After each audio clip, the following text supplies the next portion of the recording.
Selon vous, Paris est distancé dans la bataille du numérique qui se joue notamment avec les autres métropoles comme New York ou Londres? Bon, ce qui se passe, c'est que à Paris, on a des atouts formidables en matière de numérique.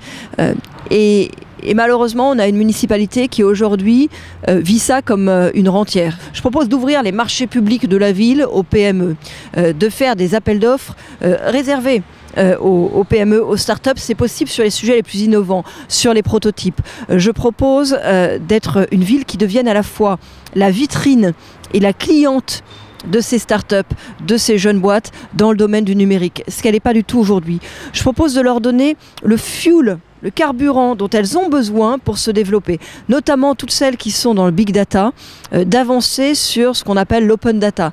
Aujourd'hui, Paris est très faible sur l'open data. Il y a très peu de jeux de données, on appelle ça des jeux de données, qui sont mis en ligne et surtout, ils sont souvent anecdotiques. Vous pouvez trouver un jeu de données sur les prénoms qui ont été le plus souvent donnés l'an passé à Paris. C'est sympathique, mais si vous regardez ce qui se fait à Londres, par exemple, ils mettent en ligne des jeux de données sur des données sensibles, des questions de sécurité, des questions de santé. C'est à partir de ces données-là qu'on crée le plus de valeur ajoutée.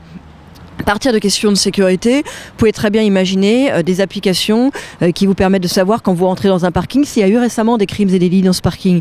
Si vous devez joindre un point à un autre en marchant ou par n'importe quel transport dans moyen de transport dans la ville, vous pouvez très bien savoir en fonction de l'heure, et ça existe aux États-Unis, savoir en fonction de l'heure quel est le trajet le plus sûr pour pouvoir vous rendre d'un point à un autre. Et puis, je propose d'aider les jeunes boîtes à trouver de nouveaux financements.